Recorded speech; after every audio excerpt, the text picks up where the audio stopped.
12ই ফেব্রুয়ারি দেশব্যাপী সাধারণ ধর্মঘট।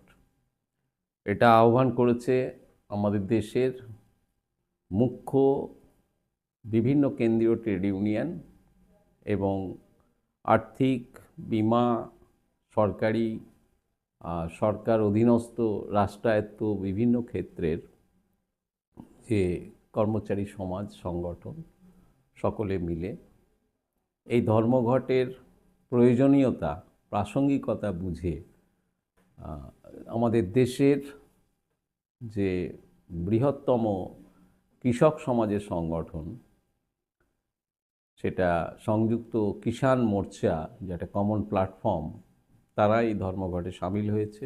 সুনির্দিষ্টভাবে শ্রমজীবী মানুষের উপরে একের পর এক যে আক্রমণ নামিয়ে আনছে, সর্বশেষ গত 21শে নভেম্বর স্বাধীনতার আগে থেকে আমাদের দেশের শ্রমিক, কর্মচারী, অন্যান্য অংশের আপামর শ্রমজীবী মানুষ তাদের ন্যায্য অধিকারের জন্য যা সকল আইন আদায় করতে পেরেছিল, পার্লামেন্টে পাশ করাতে পেরেছিল, সব কিছুকে নস্যাৎ করে 4টি লেবার কোড করেছে।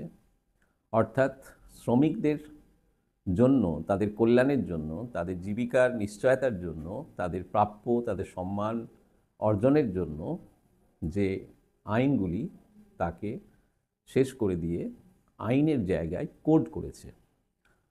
ফলে আমাদের দেশের শ্রম দপ্তর, আমাদের দেশের শ্রম সংক্রান্ত বিষয়, শিল্প সংক্রান্ত বিষয়, যা সংবিধানের যৌথ তালিকায়, সেটা একটা স্বৈরতান্ত্রিক মনোভাব নিয়ে নরেন্দ্র মোদীর আরএসএস বিজেপি পরিচালিত এই সরকার এককভাবে সেটা চাপিয়ে দিচ্ছে।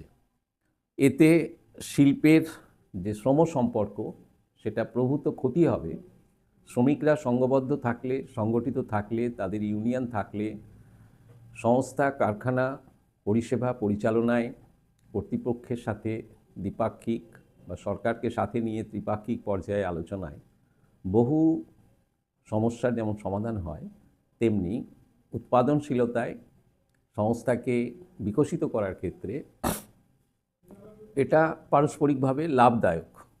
এগুলিকে বাদ দিয়ে মূলত কিছু কর্পোরেটের তাদের যে আনফেয়ার লেবার প্র্যাকটিস এবং আনফেয়ার বিজনেস মডেল, যেটাকে আমরা ক্রনি ক্যাপিটালিজম বলছি, অর্থাৎ লুটেরা মনোভাব, আর্ন করা না, প্রফিট আর্ন করা না, প্রফিটিয়ারিং করা, মুনাফাবাজি করা, সেখানে শ্রমিককে লুট করা, দেশের সরকারকে তার যে ঠকানো, এবং আমাদের দেশের যে প্রাকৃতিক সম্পদ, রাষ্ট্রায়ত্ত সম্পদ, জনসম্পদ, মানব সম্পদ, সেটাকে ঠকানো, বঞ্চিত করা, এর পদ্ধতিতে যাচ্ছে। তাদের পরামর্শে এটা করেছেন। আমরা এটাকে চ্যালেঞ্জ হিসাবে নিয়েছি। আমাদের দেশ এই মুহূর্তে আমেরিকার হুমকি, ধুমকি, আস্ফালন, আগ্রাসনের সামনে দাঁড়িয়ে আছে। আমাদের দেশের যে জোট নিরপেক্ষ নীতি, যেখান থেকে আমাদের ফ্রি ট্রেড এগ্রিমেন্ট করার যে ক্ষমতা, আমাদের বিশ্ব বাণিজ্যে যে অবদান, পারস্পরিক ক্ষেত্রে স্বার্থকে বজায় রেখে বিভিন্ন দেশের সাথে, তার একটা বড় বাধা হয়ে গেছে আমেরিকা। এই নরেন্দ্র মোদী ডোনাল্ড ট্রাম্পের সবচেয়ে বড় পৃষ্ঠপোষক, এবং তার সাথে তার সখ্যতা অনেকটা পরিমাণে ভারতকে এই এশিয়া মহাদেশে অন্যান্য প্রতিবেশী দেশের কাছ থেকে বিচ্ছিন্ন করতে, দূরত্ব গড়ে তুলতে সাহায্য করেছে। আজকে সেই আমেরিকা বিশ্ব দরবারে ভারতকে আস্ফালন দেখাচ্ছে এবং তার ট্রেডের ক্ষেত্রে ব্লকেট তৈরি করছে, শুল্ক যুদ্ধ ঘোষণা করে ভারতবর্ষের উপরে পিউনিটিভ ট্যারিফ ইমপ্লিমেন্ট করছে। ফলে আমাদের ইতিমধ্যে গত 6 মাসে বেশ কিছু ক্ষেত্রে সমূহ শ্রমিক, কর্মচারী, প্রফেশনালস, তাদের জীবিকার উপরে ধাক্কা নেমে এসছে, আঘাত নেমে এসছে, এবং আমাদের যে বহির্বাণিজ্য, তার অনেকগুলি ক্ষেত্রে যথেষ্ট অবনতি হয়েছে। সেই জায়গায় যখন শ্রমিক, কর্মচারী, প্রত্যেকটা স্টেক হোল্ডারকে একটা জায়গায় নিয়ে এসে ভারতের এই রকম একটি অসুবিধাজনক সময়ে একত্রিত করার কথা, সেখানে উৎপাদক প্রকৃত অর্থে যারা শ্রমিক, শ্রমজীবী মানুষ, খেটে খাওয়া মানুষ, প্রফেশনালস যারা আছেন, তাদেরকে কোণঠাসা করা, রিপ্রেসিভ মেজার্স নেওয়ার ক্ষেত্রে একচ্ছত্র আধিপত্য দিয়ে দেওয়া মালিকদেরকে, এটা আমরা মনে করছি না যে দেশের জন্য ভালো, শ্রমিক কর্মচারীদের জন্য তো নয়। একটা বিপুল পরিমাণ হচ্ছে অস্থায়ী শ্রম বাহিনী তৈরি হয়েছে এবং তার সংখ্যাটা সবচেয়ে বেশি হচ্ছে সরকারি ক্ষেত্রে, সেটা কেন্দ্রীয় এবং রাজ্য সরকারের ক্ষেত্রে। আমাদের দেশের রাষ্ট্রায়ত্ত ক্ষেত্রগুলিতে বহু জায়গায় কন্ট্রাকচুয়াল আছে, মানে খুব অস্থিতিশীল ভালনারেবল এমপ্লয়মেন্ট, কোনো সিকিউরিটি নেই। এর পাশাপাশি যেভাবে প্ল্যাটফর্ম গিগ বেসড গিগ ওয়ার্কারের সংখ্যা বাড়ছে, তাদের ক্ষেত্রেও কোনো লেজিসলেশন নেই। আমাদের দেশে এরকম একটা ক্ষেত্রে সম্পূর্ণ মিথ্যা বলে কেন্দ্রীয় সরকার 21শে নভেম্বর, 22শে নভেম্বর, 23শে নভেম্বর এই ধরনের অ্যাড দিয়ে গেলেন দেশের প্রধানমন্ত্রীর ফটো ছেপে, যে minimum and timely wages for all. তো এই তো কদিন হলো, এগুলো তো আর ইনস্ট্যান্ট হয় না। Appointment letters for all, government সেক্টরেই বহু ক্ষেত্রে থার্ড পার্টি এজেন্সির মাধ্যমে যাদেরকে নেওয়া হয়েছে, কোথায় কে কাকে অ্যাপয়েন্টমেন্ট দিয়েছে?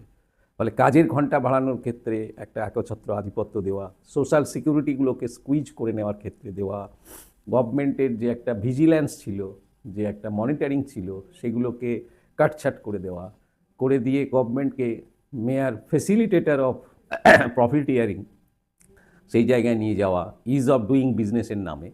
এটা আমাদের দেশের প্রায় 60 থেকে 65 কোটি খেটে খাওয়া মানুষের কাছে এটা শুভ নয়। ফলে এই স্ট্রাইক জাতীয় স্বার্থে, আমাদের দেশের উৎপাদন পরিষেবা ক্ষেত্রের স্বার্থে এবং আপামর শ্রমিক কর্মচারীদের স্বার্থে। আমাদের রাজ্যে পশ্চিমবঙ্গে আমরা আমাদের ছাত্রছাত্রী, বিশেষ করে মাধ্যমিক উচ্চ মাধ্যমিক পরীক্ষার্থী, তাদের কথা বিবেচনা করে 12ই ফেব্রুয়ারি এই সাধারণ ধর্মঘটটাকে শিল্প এবং পরিষেবা ক্ষেত্রের ধর্মঘটে আমরা আহ্বান করছি, যেখানে গণপরিবহন ছাড় থাকবে। ফলে আপামর মানুষের কাছে এই ধর্মঘটের আহ্বান যে উদ্দেশ্যে, যে লক্ষ্য নিয়ে করা হচ্ছে, সে তার সাথে একাত্ম হয়ে এগিয়ে আসতে একটা দৃঢ়তার সাথে প্রতিবাদ এবং সরকারকে পিছিয়ে দেওয়ার ক্ষেত্রে আমরা যথেষ্ট আশাবাদী যে গভর্নমেন্ট এটা হচ্ছে রোল ব্যাক করতে বাধ্য হবে। যেমনটি ফার্ম লয়ের ক্ষেত্রে কৃষকদের আন্দোলন, ক্ষোভ, বিক্ষোভের চাপে এই Narendra Modi government roll back করতে বাধ্য হয়েছিল। ফলে India is not only for the corporates or their profiteering. India not meant for the ease of doing business only. এখানে ইজ অফ লাইভলিহুডটাও একটা ফ্যাক্টর। আমাদের দেশে পারস্পরিক আলাপ আলোচনার ভিতর দিয়েই আমাদের পথ খুঁজতে হবে। আমাদের বিশাল যে ব্যাংকিং, বিমা সেক্টর, রাষ্ট্রায়ত্ত ক্ষেত্র স্বাধীনতা পরবর্তীকালে একটু একটু করে গড়ে উঠেছে।